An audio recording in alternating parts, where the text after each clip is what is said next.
नमस्कार मित्रांनो, घरोघरी मातीच्या चुली या मालिकेमध्ये आज आपण बघणार आहोत. जानकी, तुझा प्लॅन अगदी कमाल होता. ऋषिकेश तिचं कौतुक करत असतो. तू ना डिटेक्टिव्ह असायला हवं होतं. काही काय हो, एवढं पण काही केलेलं नाही आम्ही. आणि हे तुझं दरवेजचं एवढं सगळं करते आणि क्रेडिट मात्र कधीच घेत नाही. या जानकी, हे बघा, आपल्या माणसांसाठी काही केलं तर ते क्रेडिट मिळावं यासाठी करत नाही. या ऋषिकेश म्हणतो, मी तर पैशांची आशा सोडून दिली होती. असं कसं ऋषिकेश? कष्टाचा पैसा आहे तो, मेहनतीचा पैसा आहे आणि असं सोडून द्यायचा? मेहनतीचं चीज हे झालंच पाहिजे आणि पैसा परत मिळवून आपण चीज केलंय. बरोबर आहे ना ऋषिकेश?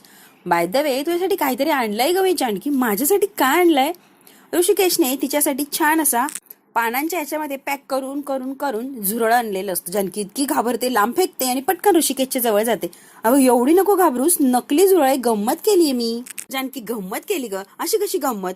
काय आहे जानकी, तू पण एवढ्यांना सगळ्यांना भिडणारी जानकी एवढ्याशी झुरळाला घाबरती? आज तो घाबरतो आम्ही. तिला ऋषिकेशाच्या जवळ घेतो आणि छान असं त्यांच्या गप्पा चाललेले असतात, आनंद साजरा करत असतात. जानकीला फार छान वाटतं, कारण सगळंच तिला मिळालेलं असतं आज. आणि ऋषिकेशची सुद्धा गेलेली संपत्ती परत मिळाली आहे म्हणून तो सुद्धा जरा जास्तीच खुश असतो. एवढा आनंदात बघून ना मला मात्र खूप बरं वाटतं. या जानकी, तुझ्या चेहऱ्यावरचा आनंद असाच असू दे. माझं कुटुंब मोठ्या संकटातून बाहेर पडलंय ना ऋषिकेश, त्यामुळे मी खूप खुश आहे आणि मी अशीच राहणार आहे. परत मला झुरळ वगैरे दाखवायचं नाही. चल, मी आलो, फ्रेश होतो. ते पहिले उचलायचं आणि मग फ्रेश व्हायला जायचं. आता ते पानं वगैरे उचलत असते तेवढ्यात तिला विचारतो, ऐश्वर्या आली असेल का घरी? भाऊजी ऐश्वर्या भेटले असतील का आणि तिने त्यांना घरी आणलं असेल का? तर जानकीला ते परत टेन्शन लागून राहतं. तिकडे आता ऐश्वर्याला खूप टेन्शन आलेलं असतं. तिने खूप शोधलेलं असतं. सारंग काही तिला सापडत नसतो. ती म्हणते, सारंग तुम्ही कुठे आहात? तुम्हाला कुठे कुठे शोधू मी? आता मला टेन्शन आलंय. तुमचा फोनही लागत नाहीये, काही तपासही लागत नाहीये. मी नेमकी तुम्हाला कुठे शोधायचंय सारंग? बिचारी ऐश्वर्याला खूप टेन्शन आलेलं असतं, कारण बऱ्याच वेळची ती फिरत असती. सारंग काही तिला सापडलेला नसतो. सारंग आता खूप दारू प्यायलेला असतो, तरी सुद्धा स्वतःला सावरतो आणि फोन इतक्या वेळचा वाचतोय म्हणून डोळे थोडेसे बारीक करून तो फोन बघतो. ऐश्वर्याचा फोन. ऐश्वर्या, तुम्ही मला फोन केला? पटकन ऐश्वर्याचा फोन त्याने उचललेला असतो आणि दारू प्यायलेला असतो, खूप दारू प्यायलेला असतो. सारंग, तुम्ही कुठे आहात? ऐश्वर्या, तुम्ही कुठे आहात? आता सारंगच्या बोलण्यावरून थोडासा अंदाज आलेला असतो ऐश्वर्याला. तुमची खूप आठवण येते. ऐश्वर्या, तुम्ही कुठे आहात? तुम्ही आधी सांगा, तुम्ही कुठे आहात? कारण तुम्ही असं का बोलताय? हिच्या लक्षात आलेलं असतं काहीतरी गडबड नक्कीच आहे. कारण दारू प्यायले नाही, डोक्यालाच हात लावलेला असतो. आता ऐश्वर्याला जाम असं टेन्शन येतं की सारंग दारू प्यायले म्हटल्यावर अजून एक घोळ घालून ठेवलाय. अवस्थेत किती काही प्रश्न विचारले ते एकाचंही उत्तर मिळणार नाहीये. ऐश्वर्या डोक्यालाच हात लावून बसलेली असती की आता करायचं काय? तिथे तुम्ही तिथून कुठेच हलू नका, अजिबात हलू नका, मी आलेच तिथे. हे मात्र सारंगला फार आनंद झालेला असतो की ऐश्वर्या मला भेटायला येत आहे. सारंग, ऐश्वर्या भेटायला येते तुम्हाला? सारंग, मला फारच आठवण येत होती तिची. एक मुलगी आलेली असते. सारंगला असं वाटतं की ती ऐश्वर्याची. तिचा हात पकडतो. ऐश्वर्या, तुम्ही कुठे होता आणि मला का घराबाहेर काढलं? ती त्याला ढकलून देते आणि म्हणते, एडिएट, मी ऐश्वर्या नाहीये. ती अशी ओरडते, चिडते आणि याला ढकलून रागारागाने बघून निघून जाते. सारंग म्हणतो, सॉरी ताई, सॉरी, चूक झाली. सॉरी ताई, सॉरी, माझी ऐश्वर्या मला सोडून गेलीये ना, आणि रडायला लागलेला असतो. मात्र ऐश्वर्या पळतच आलेली असते रडत रडत. सारंग, अहो काय हे, काय अवस्था करून घेतली तुम्ही? मला फार बरं वाटलं ऐश्वर्या. सारंगला सगळीकडे ऐश्वर्या दिसत असते. दुसऱ्या बाजूने परत सारंग, मी आलीये. सारंग अशी डोळे मोठे मोठे करून बघत असतो. प्रत्येक ठिकाणी याला ऐश्वर्याच दिसत असते. इतका विचार केलेला असतो की प्रत्येक जागेवर त्याला ऐश्वर्याच दिसते. सारंग, मी आलीये, सारंग, मी आलीये. सारंग तर गोंधळून गेलेलं असतो. त्याला काय करावं आणि काय नाही काही सुचत नसतं. सारंग म्हणतो, एक मिनिट, माझी गडबड झाली नेमकी. आता 3-3, 4-4 ऐश्वर्या दिसताय मला. एकच ऐश्वर्या तर मग 3-3, 4-4 ऐश्वर्या कुठून दिसतीये? सारंग आता गोंधळलेला असतो. ही माझी गडबड होते, मी तरी कुणाशी बोलणार आहे? अरे कोणीतरी एकाने बोला, एवढ्यांशी नाही बोलू शकते मी. सारंगला दारू इतकी चढलेली असते की सारंगला कशाचंच भान राहिलेलं नसतं. अगदी बावळाटासारखं करायला लागलेलं असतो. ते म्हणते, सारंग, मी इथे आणि मी एकटीच आहे. मला आवाज येतोय पण मला 4-4 ऐश्वर्या दिसताय. नाही सारंग, ही वेगळी मुलगी आहे, मगासारखी फसवी मुलगी. ही ऐश्वर्या नाहीये. सारंग, तुला भास होताय, मार खावा लागला. एखाद्या मुलीचा हात पकडशील तर मार खायला लागणार. सॉरी सॉरी, माझी गडबड होती बरं. माझी ऐश्वर्या सोडून गेली ना, मला सगळीकडे ऐश्वर्या दिसतीये. सॉरी सॉरी ताई, माझी गडबड होतीये. सारंग आता लांब झालेला असतो आणि खाली बसून घेतो. त्याला माहितीये दुसऱ्याच कोणाचा हात पकडला तर मार बसेल. ऐश्वर्या तर राहायला लागलेली असते. सारंग, खरी खुरी ऐश्वर्या तुमची ऐश्वर्या आहे, मी तुम्हाला घेऊन जायला आलीये. नाही नाही, सॉरी सॉरी, मगाशी सारखं दुसऱ्या कोणत्या त्या मुलीचा हात पकडायचो मी ऐश्वर्या. चोर तशी ओरडते आणि म्हणते, सारंग थांबा, मीच आहे म्हणून सांगते ना. नीट बघा सारंग, तुमची ऐश्वर्या आहे मी, मला कळतच नाहीये माझी खरी ऐश्वर्या कोणती आणि ह्या दिसताय ही ऐश्वर्या कोणती. ऐश्वर्या म्हणते, मी आलीये. सारंग, विश्वास ठेवा. नाही, तुम्ही येणारच नाही, मला माहिती ना. ऐश्वर्या जोरात असा चिमटा काढते आणि बसला का विश्वास? मी आहे सारंग, किती वेळची सांगते मी आहे, मी आहे. नाही नाही काय म्हणताय हो, जरा डोळे उघडा म्हणजे कळेल तुम्हाला. ऐश्वर्या आता चिडलेली असते. काय सारंग, हे तुमची ऐश्वर्या आहे मी, आणि तुम्ही स्वतःची काय अवस्था करून घेते? दारू प्यायलात? काही कळतंय काय सारंग तुम्हाला? तोंडाला हात लावतो. मला सोडून गेलात म्हणून मला दुसरा काही रस्ता दिसत नव्हता. मी स्वतःला संपवणार होतो, त्यापेक्षा म्हटलं दारूच पिऊन घ्यावी. येऊन बसलो टेन्शन मध्ये. एका मुलाने मग मला म्हटलं, स्वतःला संपवण्यापेक्षा दारू पी की. दारू पिलं की सगळं काही विसरून जातं, म्हणून मी दारू प्यायलो तुमच्या आठवणीत. म्हणून ऐश्वर्या मी दारू प्यायलो, तुमच्या आठवणीत होती ना म्हणून दारू प्यायलो. चालाय का ऐश्वर्या? ऐश्वर्या हातात हात घेते. हो सारंग, मी आलीये, तुमच्या जवळ बसली, तुमची ऐश्वर्या आहे. आपण घरी जाऊया.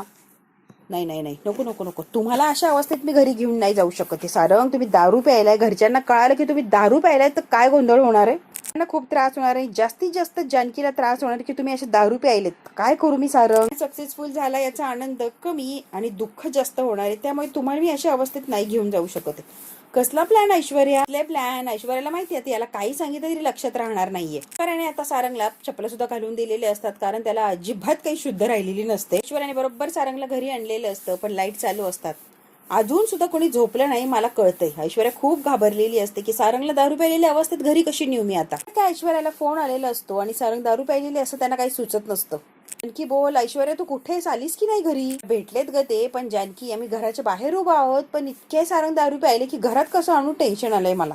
की म्हणते सारंग भाऊची दारू प्यायली? ऐश्वर्या काय सांगती? हो खूप दारू प्यायलेत. प्लीज जानकी, कोणालाच काही सांगू नको, सगळ्यांनाच वाईट वाटेल प्लीज. असं कसं कळू देऊ नको, घरात किती माणसं असतात तुला माहित नाहीये का? सारंग भाऊजीने दारू प्यावी एवढं काय झालंय ग? आणखी मी त्यांना बोलले होते मी घरात परत कधीच येणार नाही, तुम्ही माझ्याशी बोलायचं नाही, संबंध तोडायचा. मग काय टेन्शन आलं आणि लगेच दारू प्यायला बाबा? मला कळत नाही जानकी, त्यांना आतमध्ये कसं घेऊन येऊन इतकं टेन्शन आलंय ना. जानकी म्हणते सारंग भाऊजी पण ना, आता जानकीला सुद्धा टेन्शन आलेलं असतं. एक काम करते, खाली जाऊन हळूच दार उघडते, मग तुम्ही गुपचूप या. नसेल तर इशारा करते आणि पटकन घेऊन त्यांना आतमध्ये ये. साठी कॉफी बनवते, जरा बरं वाटेल त्यांना. जानकी म्हणते तू पटकन ये, मी सुद्धा लगेच खाली येते आता. ऐश्वर्याने बरोबर सारंगला आणलेलं असतं. जानकीने सुद्धा गुपचूप दरवाजा उघडलेला असतो. हा म्हणतो कुठे आलो ऐश्वर्या? ऐश्वर्या म्हणते घरी आलो, पण तुम्ही शांत बसा. त्याला चालताही येत नसतं धड. जानकी ऐश्वर्या दोघेही त्याला सावरण्याचा प्रयत्न करतात. जोरात म्हणतो वहिनी, मी ऐश्वर्याला घरी घेऊन आलोय परत. म्हणते बोलू नका, मी इथेच गपचूप चला. म्हणते जानकी तू माझ्या समोरून जा, नाही तर हे बडबड करत राहतील तुला बघून. जानकी आता थोडीशी माघारी होते आणि जागवाई पटकन. जानकी आता त्या दोघांना वर काढून देते आणि स्वतः आता कॉफी करण्यासाठी किचन मध्ये आलेली असते. की म्हणते सारंग भाऊजी पण ना, काय गरज होती एवढं सगळं करायची? जानकीलाही टेन्शन आलेलं असतं, जीवाला घोर लावून ठेवायचं, नको ते उद्योग करायचे. जानकी आता चिडलेली असते. बरं आता त्याला बरोबर बेडरूम मध्ये ठेवून आलेली असते. कॉफी झाली का म्हणून विचारायला. हो पाणीच ठेवलंय, होईल लगेच. बरेत तुझे सारंग भाऊजी ना? बरेत. असं वाटतंय ना जानकी, आपण सारंगला आपल्या प्लॅन बद्दल सगळं काही सांगायला हवं होतं, ही वेळ आलीच नसती बघा. आपण उगाच त्यांच्यापासून लपवून ठेवलंय. त्यांना सोडून गेली आहे, त्यांच्याशी असं रोडली वागतीये, डायरेक्ट त्यांनी दारूच प्यायली. कसं आहे ना जानकी, तुला का सांगू का मी, मला वाईटही वाटतंय आणि त्यांना किती वाईट वाटलंय की मी त्यांना सोडून गेलीये म्हणून लगेच त्यांनी माझ्या दुःखामध्ये दारू प्यायली. आपण ना जानकी, त्यांना तरी सांगायला हवंच होतं, म्हणजे आपण सारंगला तरी सांगायला हवंच होतं. कसं आहे ना, आपण एवढी मोठी रिस्क घेत होतो, एवढा जबरदस्त प्लॅन करत होतो. चौथ्या माणसाला जर कळालं असतं तर पचका झाला असता, म्हणून आपण कोणाला सांगितलं नाही. ऐश्वर्या तुझा काही दोष नाहीये यामध्ये. काही सांगितलं असतं तर अजून काहीतरी प्रकरण लांबलं असतं, बरोबर आहे का? प्लॅन सक्सेस झाला सुद्धा नसता कदाचित. बरोबर आहे जानकी तुझं, पण कसं आहे ना, त्यांची अवस्था बघितली ना की मी स्वतःलाच दोष देतेय. मी का सांगितलं नाही की सारंग हे सगळं नाटक आहे, मी तुम्हाला सोडून कुठेही जात नसते. तुम्ही आता जास्ती विचार करू नको, रिलॅक्स. सकाळपर्यंत ते बरे होतील आणि परत काही दारू वगैरे प्यायचे नाही. तू त्यांच्या जवळ म्हटल्यावर ते कशाला दारू पितील? आता ह्या कॉफी करत असतात तेवढ्या सुमित्रा आलेली असते. इतक्या रात्री तुम्ही जाग्या काय करताय? आणि ब्लॅक कॉफी कोणासाठी एवढ्या रात्री? आता ही ऐश्वर्या पटकन बोलून जाते सारंगसाठी आणि पटकन जानकीकडे बघायला लागते की आता उत्तर काय देऊ, कारण ही तर बोलून बसलेली आहे आणि आता गोंधळ झालेला असतो. खरं काय ते सुमित्राला कळाले. सारंगला इतक्या रात्री कॉफी का? कुठंच बिघडलंय आई, म्हणूनच म्हटलं कॉफी वगैरे द्यावी, जरा बरं वाटेल. म्हणते मी जाऊन विचारते की. जानकी म्हणते नाही नाही नाही, तुम्ही कशाला जाऊन विचारताय? कॉफी पितील आणि झोपतील आरामात, बरं वाटत नाही. आणि तुम्ही तिथे गेलं की अजून ऑकवर्ड व्हायचं त्यांना, त्यापेक्षा जाऊ नका, सकाळी जाऊन भेटा तुम्ही. ही त्याची, मी त्याचं पोट बिघडलंय विचारायला नको का? आणि माझ्यासमोर काय ऑकवर्ड फिकवर्ड व्हायचंय ग त्याला? जानकी, जोपर्यंत मी त्याला बघत नाही तोपर्यंत त्याला काहीच होणार नाही आणि मला सुद्धा जीवाला बरं वाटणार नाहीये. मला एकदाच बघू दे त्याला. तर म्हणते तसं नाही हो आई, आज जरा आराम करू द्या, उद्या नीट विचारा की. आज आराम केला की उद्या बरेच होणार आहे ना, मग उद्या विचारा ना, आज असू दे. तू का आलात कधी ग? कळायला सुद्धा नाही. कारण खरंच ठीक आहे ना ग ऐश्वर्या. ऐश्वर्या म्हणते हो हो, त्यांना काय झालंय, मगाशीच आलो तो आणि ते बरे आहेत, तुम्ही टेन्शन घेऊ नका, सकाळी भेटा त्यांना. म्हणते आई डोंट वरी, मी आहे ना त्यांच्यासोबत, अजिबात काळजी करू नका, मी त्यांची व्यवस्थित काळजी घेईल बघा. वाटलं तर मला उठव ऐश्वर्या, एकटीने सगळं सहन करू नको. त्याला जर खरंच बरं वाटत नसेल तर नक्की माझ्याकडे ये. निघून गेलेली असते. दोघी नाही जरा बरं वाटतं, रिलॅक्स. नशीब यांना काही कळालं नाही आणि यांनी ऐकले वर जायचं नाहीये म्हणून. जर सारंग भाऊजीला भेटायचं हट्ट केला असं तर काही खरं नव्हतं. ऐश्वर्या थोडक्यात वाचलोय आपण. ऐश्वर्या मला माहिती तुला खूप टेन्शन आहे सध्या, पण तू ना आता लवकर झोप आणि सकाळी लवकर उठण्याचा प्रयत्न कर. पूजा म्हटल्यावर नैवेद्य प्रसाद सगळंच गडबड गोंधळ असणार आहे आणि तुझी मदत मला लागणार आहे. तू लवकर उठणार आहेस सकाळी. म्हणते जानकी तू शांत हो, मी उठणार लवकर आणि वेळेत तुला मदत करणार, रिलॅक्स, एवढं टेन्शन घेऊ नकोस, सगळं ठीक होणार आहे, आपण मिळून करूया ना. कसली एवढी गडबड करतेय तू, सगळं रिलॅक्स, सगळं व्यवस्थित होणार आणि वेळेत होणार आहे. उत्साहाने आणि आनंदाने उद्याची पूजा आहे ना सगळ्यांच्या आठवणीत राहणार अशी उत्साहाने आणि आनंदाने होणार आहे. त्यामुळे डोंट वरी जानकी. कॉफी देऊन आलेस? जानकी म्हणते हो हो लवकर जा. बरे आता गेलेली असते सारंगसाठी कॉफी घेऊन आणि जानकीला आता उद्याचं टेन्शन आलेलं असतं. उद्या सुद्धा लवकर उठून सगळं आवरायचंय आपल्याला पटापट, कारण पूजा असते. पूजा म्हटलं की तयारी, नैवेद्य करायचा, सगळाच गोंधळ असतो आणि याचंच जानकीला टेन्शन येतं की सकाळी कसं आवरायचंय पटकन. सगळं काही ठीक आणि छान असं होऊ दे रे. आता बेडरूम मध्ये आलेली असते, सारंगला उठवण्याचा प्रयत्न करते. त्यासाठी कॉफी आणली आहे, जरा पिऊन घ्या, तुम्हाला जरा हलकं वाटेल, डोकं वगैरे जड पडायचं नाही. नको कॉफी बिबी, मला झोपू दे. अरे म्हणते प्लीज पटकन कॉफी पिऊन घ्या ना सारंग, असं करू नका ना, तुम्हालाच बरं वाटेल. अरे म्हणते बरं ठीक आहे, नाही पाहिजे तर नका पिऊ, पण कसे झोपले काय, जरा नीट झोपता का तुम्ही? सारंग नीट झोपता का? आणि चप्पल वगैरे काढलेली असते सारंगची, थोडं वरती सरकून व्यवस्थित झोपा बरं. म्हणते सारंग थोडंसं वरती सरका, नाही तर मान दुखेन तुमची प्लीज. म्हणतो ऐश्वर्या कुठे जायचं नाही मला सोडून. ऐश्वर्या म्हणते हो मी कुठेच जात नाही, इथेच आहे सारंग, तुमच्या बरोबरच आहे, डोंट वरी, मी कुठे जाणार नाही आणि मला झोप येते ग ऐश्वर्या. ऐश्वर्या म्हणते हो हो झोपा तुम्ही, निवांत झोपा, कुठे जायची काही गरज नाहीये. ऐश्वर्या म्हणते आय एम सॉरी सारंग, माझ्यामुळे तुमची ही अवस्था झाली, मी तुम्हाला सोडून गेले नसते किंवा विश्वासात घेऊन जर सगळं सांगितलं असतं तुमची ही अवस्था झाली नसती. I am really sorry Sarang, माझ्यामुळे ही अवस्था झाली, मला फार वाईट वाटते. त्याच्या डोक्यावरून हात फिरवते आणि ऐश्वर्या हे बोलत असते. ऐश्वर्याला खरंच फार वाईट वाटतं की सारंगची ही अवस्था झाली. त्या दिवशी अगदी सकाळी सकाळी छान अशी रांगोळी वगैरे काढलेली असते, त्यांनी चांगलीच तयारी चाललेली असते. सारंग भाऊजी कशी आहेत ग, तुला विचारायचंच राहिलं. येत ग आता, मला म्हणाले की मला जर सगळं सांगून केलं असतं तर मी कशाला काय केलं असतं, त्यासाठी दारू प्यायला नसतो ना, आता एवढं झालंच नसतं. सांगायला हवं होतं ग खरंच, पण कसं रिस्क आहे ना ग, मग कसं सांगायचं, बरोबर आहे की नाही. हो जानकी तू काय म्हणती मला कळतंय ग, डोंट वरी. मी सुद्धा छान अशी रांगोळी काढलेली असते, सगळं वातावरण छान, सगळं छान असतं. पूजा म्हटलं की घरातलं वातावरण अगदी प्रसन्न असतं. तिन्ही मिळून इतकी मोठी रांगोळी काढलेली असते आणि रंगही असे सुरेख भरलेले असतात. की काय सुंदर रांगोळी काढलीस तू ऐश्वर्या, तिचंच कौतुक करत असते. ऐश्वर्या माझं कसलं कौतुक करतेय, तुझं कौतुक करायला हवंय. खरं तर तुला 1-2 वेळेलाच मी दाखवलंय रांगोळी कशी टाकायची, रांगोळीत कसे रंग भरायचे. तू काय परफेक्ट केलंय ऐश्वर्या, तू खूप खूप हुशारच ऐश्वर्या. तू सगळ्या गोष्टींमध्ये इंटरेस्ट घेत जा, तुला येतंय सगळं आणि तुझ्या अंगामध्ये कला सुद्धा आहे. काय सुंदर केलंय तू बघ, की अगदी 1-2 वेळेला शिकवलंय मी तुला. आता जानकी उलट ऐश्वर्याचंच कौतुक करत असते. एवढं काही नाही आहे, तू जर सांगितलं तसेच कलर भरलेत, काय फार केलेलं नाहीये, पण कमाल तुझी आहे. डिझाईन कसली सुंदर काढलीस तू. अशा गप्पा रंगलेल्या असतात त्यांच्या. जानकी म्हणते ऐश्वर्या ऋषिकेश बाजारात गेले, केळीची पानं, फुलं, पूजेचं सगळं साहित्य, बऱ्याच गोष्टी आणायला लावल्यात मी त्यांना. सगळ्याच वस्तू येतील बघ घरी आता. वा तुळशीची पानं सगळं आणायला लावलंय बघ मी. फुलाची पानं वगैरे 1108. बस जानकी जरा श्वास घेतीस का, कितीही घाई गडबड आणि किती टेन्शन तुला, जरा श्वास घे बरं, रिलॅक्स हो आधी. ऐश्वर्या तिला रिलॅक्स हो असं सांगत असते, कारण जानकीकडे सगळाच गोंधळ उडालेला असतो आणि सगळ्याच कामांची धावपळ चाललेली असते. बस डोक्यावर आलाय, किती त्रास करून घेणार ग स्वतःला. दिवस डोक्यावर आलाय ऐश्वर्या, कामं काहीच नाहीये, सगळी कामं रिलॅक्स होतील, मी आहे ना, मी तुला मदत करेल, तू एकटी नाहीच आहे, त्यामुळे तू टेन्शन घेऊ नको बरं जानकी. एवढं कसलं टेन्शन घेतीये ग, करू आपण दोघे मिळून आणि सगळं व्यवस्थित होणार आहे. तू आधी शांत हो आणि श्वास घे. अगं बाई करूया आपण, तू असल्यावर कसलं टेन्शन आहे मला, होईल की सगळं. आता एक काम राहिलंय, नंतर करेन म्हटलं आणि राहून केलं. त्यासाठी चहा टाकणार का? हो टाकते ना. टाकेल का म्हणून काय विचारतीये, टाकते की, नेहमीच माप आहे ना. हो तेच आहे. मला घालायचंय का? हो आलं सुद्धा घालायचंय. हे सगळं घेऊन जाऊ का मी? जानकी म्हणते असू दे, एवढं असू दे आणि हे बाकी सगळं घेऊन जा. मुलांसाठी थोडासा वेगळा चहा काढायचा आणि साखर अगदीच कमी घालायची. आता आतमध्ये गेलेली असते चहा टाकण्यासाठी आणि जानकी उरलेली रांगोळीमध्ये रंग भरतच असते. जानकीच्या घरी एकंदरीत सगळं छान प्रसन्न असं असतं आणि घरातली माणसं सुद्धा सगळीच चांगली झालेली असतात, त्यामुळे जानकीला खूप छान वाटत असतं. जानकी म्हणते खरंच रांगोळी खूप सुंदर दिसतीये, सुरेख एक नंबर रांगोळी दिसतीये आणि रंगही असे भरलेले असतात की ते अजूनच उठून दिसत असते. तेव्हा माझ्या घराला सुद्धा असंच सुखी समाधानी ठेव आणि माझ्या घराचे रंग सुद्धा असेच खुललेले दिसू दे. एक नंबर दिसतीये रांगोळी आणि असं सुंदर माझं घर असू दे. जानकी रांगोळी काढता काढता देवाला लगेच म्हणते की माझं घर सुद्धा असं छान आणि सुंदर दिसू दे, शांत. तिला फार कौतुक लागलेलं असतं आणि खूप छान वाटत असतं जानकीला. जानकी रांगोळी काढून घरात गेलेलीच असते. तेवढ्यात काय एक मुलगी आलेली असते अगदी तावाने आणि डायरेक्ट ती येते, मागे पुढे काहीच बघत नाही आणि सरळ येऊन ती पोरगी जानकीने इतकी सुंदर मेहनत घेऊन रांगोळी काढलेली असते, त्या रांगोळीवर येऊन उभी राहते. पूर्ण रांगोळी अगदी अस्तव्यस्त करून टाकलेली असते. इतकी सुंदर दिसणारी रांगोळी बेरंग करून टाकलेली असते त्या मुलीने.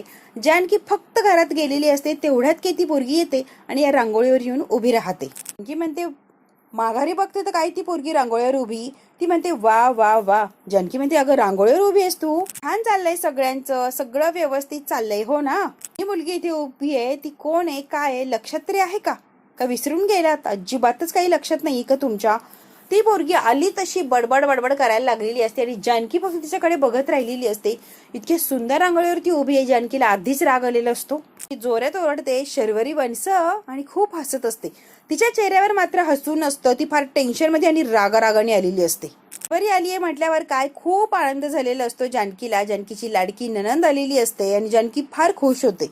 पूजेच्या दिवशी आली त्यामुळे अजूनच आनंद झालेला असतो जानकीला. की इतकी खुश होती की मागचा पुढचा काही विचार करत नाही. आई, नाना, सारंग, सौमित्र सगळ्यांना एकाच ह्याच्यात आवाज देते. अगदी पळत सुटलेली असते की सगळ्यांना बोलवायला की शर्वरी वंश अचानक आल्यात. ऐश्वर्या लवकर ये. अवंतिका अगं शर्वरी वंश आल्यात, या की पटापट सगळे. एका आवाजात सगळ्यांना बोलवत असते. इतका आनंद झालेला असतो या जानकीला, काय करू आणि काय नाही. ती रांगोळीवर उभी आहे. रांगोळी सगळी तिने विस्कटून टाकली आहे. अजिबात जानकीला भान नसतं. फक्त शर्वरीला बघून अगदी ती इतकी आनंदी होते की सगळं विसरून गेलेली असते. आता घरातल्या सगळ्या लोकांना आवाज दिलेला असतो आणि सगळ्यांना बाहेर बोलवत असते. बेंगलोरवरनं कधी आलात तुम्ही? तुम्ही रांगोळीवर उभा आहे, रांगोळीवरून बाजूला वाहणार, सगळी रांगोळी खराब होऊन जाणार. एवढ्या सगळे लोक येऊन उभा राहिलेले असतात जानकीच्या मागे आणि जानकी जसं तिचा हात पकडते आणि बाजूला असं म्हणते की ती झटक्याने जानकीचा हात असं लोटून देते. आता बघतात धक्क्याने की शर्वरीला काय झाले आणि जानकीची का अशी धुसफूस करते ती. शर्वरी म्हणते तुला हेच पडलंय ना, तुमचं तुम्हाला पडलंय. दुसऱ्यांच्या आयुष्यात काय होतंय काय नाही तुम्हाला काय देणं घेणं हो की नाही. तुम्ही फक्त तुमचं बघताय. ही माझी रांगोळी पुसली जातीये हो ना, एवढंच पडलंय ना तुला, बाकी कुठं काय पडलंय? तुझ्या आयुष्याची राख रांगोळी झालीये इथे, ते दिसत नाहीये तुला. तुझ्या रांगोळीतले रंग खराब होत आहे हे दिसतंय का? कोणाच्या तरी आयुष्यातले रंगच उडून गेले ते दिसत नाहीये तुला. आणि माझ्या रांगोळी खराब होतीये याचं टेन्शन आलं आणि अख्खा आयुष्याची राख रांगोळी झाली माझं, त्याचं जराही टेन्शन नाहीये का जानकी तुला? आता ही उगाचच बडबड करत असते आणि बिचारे जानकीला ब्लेम करत असते. हिच्या आयुष्यात काय चाललंय काय नाही जानकीला काही माहिती सुद्धा नसतं. तरी सुद्धा येऊन येणे ऐन कार्यक्रमाच्या म्हणजे पूजेच्या दिवशी तमाशा सुरू केलेला असतो. मागचा पुढचा विचार करत नाही आणि शर्वरी काहीही बोलत सुटलेली असते. तिने ती रांगोळी थोडी होती तेवढी सुद्धा सगळी पुसून टाकलेली असते. अजिबात रांगोळी व्यवस्थित ठेवलेली नसते. पायाने सगळे रांगोळीचे रंग एकत्र करून टाकते. बडबड करते आणि रांगोळी सगळी पुसून टाकलेली असते.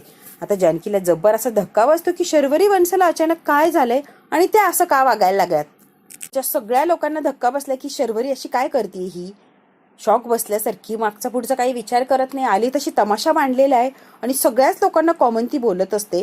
तुम्ही हेच करता. सगळे लोक अगदी थक्क होऊन या शर्वरीकडे बघत थांबलेली असतात. धाकट माणूस उभा आहे पण त्यावर लक्ष नाहीये तुमचं. तुमच्या रांगोळीवर लक्ष आहे, तुमच्या आनंदावर लक्ष आहे, पण धड धाकट माणसाकडे लक्ष द्यायला कुठे वेळ आहे तुम्हाला? तुम्हाला फक्त तुमची पडली आहे हो ना. माझ्याकडे कशाला लक्ष द्याल? कुठे आहे, कशी आहे, काय, काहीही देणं घेणं नाहीये, काहीही संबंध नाहीये. तुमची लाईफ मस्त मजेत चाललीये हो ना. तुम्हाला काय देणं घेणं आहे ना.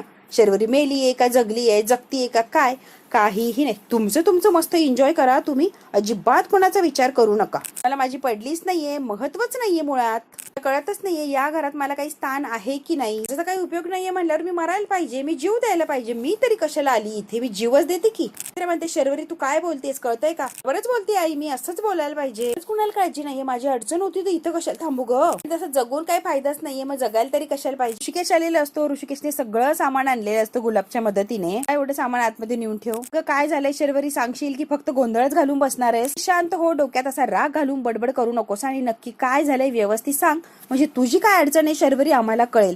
आता ऋषिकेशने सुद्धा बघितलंय की घरून आरडाओरडा येतोय, कसला आवाज. हेच मला सांगायचंय ना, जी राग चिडचिड तुम्हाला नकोय ना, नकोच आहे ना तुम्हाला, म्हणून मी जीव दिलेला बरा. कशाला माझा राग सहन करताय, हो की नाही. मरायला पाहिजे मी तरी, कशाला जगतीये. अगं असं काय करतेय. शर्वरी पळत पळतच निघालेली असते, सगळे शरू शरू करतात, पण ही मात्र पळत सुटलेली असते. आता एक कटर असतं, ते कटर घेते आणि स्वतः जीव देण्याचा प्रयत्न करत असते, स्वतःला संपवण्याचा प्रयत्न करत असते शर्वरी.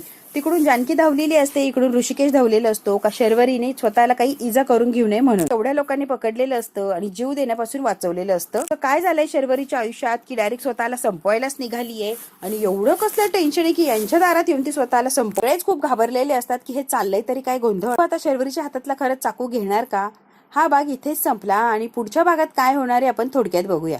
सारंग म्हणतो शरुताई अचानक घरी आली आहे म्हणजे नक्की काहीतरी भयान असं घडलेलं असणार. त्याचा प्रयत्न केला म्हणजे तर काहीतरी टोकाचा आहे. सारंग आणि ऐश्वर्या चर्चा करत असतात. वरी वंशने मला सांगितलं विक्रम भाऊजींनी वंशांच्या नावावर 1.5 कोटीचं कर्ज घेतलंय विक्रम भाऊजींनी. आता मात्र ऋषिकेश आणि जानकीला 1.5 कोटीचं कर्ज ऐकूनच पायाखालची जमीन सरकते. फोन घेऊन ते फरार झाले, त्यामुळे शर्वरी वंश इथे येऊन तमाशा घालताय काय. हो की म्हणून या घरावरचा हक्क मी ओरमाडून घेणार म्हणजे घेणारच. इकडे शर्वरी फोनवर कोणाशी तरी बोलत असते. जानकीला टेन्शन आलेलं असतं आणि तिकडे शर्वरी प्लॅन करत असते कसं या घराकडून तिचा हक्क ओरमाडून घ्यायचा. आता शर्वरी जो हेतू ठेवून इथे आली आहे तो हेतू घरातल्या लोकांना कळणार का. ही फक्त प्रॉपर्टी आणि हक्कासाठी इथे आली आहे.